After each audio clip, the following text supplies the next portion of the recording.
Well uses space to illuminate themes of power and alienation in the movie Citizen Kane. The textbook states, lighting is responsible for significant effects in each shot or scene.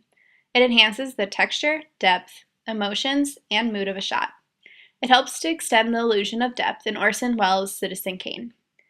Another example of a well-done black and white film is The Grapes of Wrath. In this movie, Casey is generally lurking in the dark, but is illuminated by candlelight, similarly to Kane.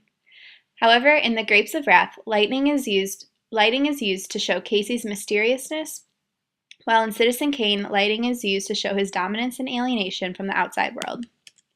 In the article WellsNet, Wells explains the purpose of the film Citizen Kane, therefore explaining why the lighting is the way it is. The most basic of all ideas was that of a search for the true significance of a man's apparently meaningless dying words. Kane was raised without a family. He was snatched from his mother's arms in his early childhood. His parents were a bank. From the point of view of the psychologist, my character has never made what is known as the transference from his mother, hence his failure with his wives. This quote by Wells explains his alienation from the world because of being taken away from his parents at such a young age, as well as dominance, because of being raised with plentiful amounts of money. There are many different examples of lighting in Citizen Kane that portrays his dominance and distance from the rest of the characters. Kane is almost always held in light while others in dark, as well as wearing lighter clothes in most scenes. While talking with his coworkers, Kane remains standing over the table while the others sit at the table while writing up a document.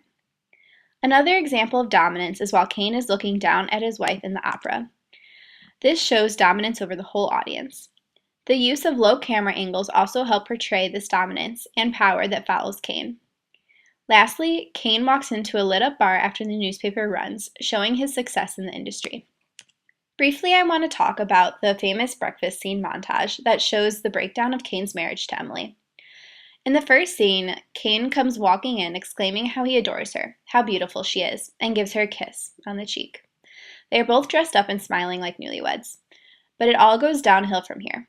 The morning breakfast then turns to Emily criticizing his work and not as dressed up and put together as they were before. In the next few scenes, including Kane and Emily fighting about various issues such as the nursery.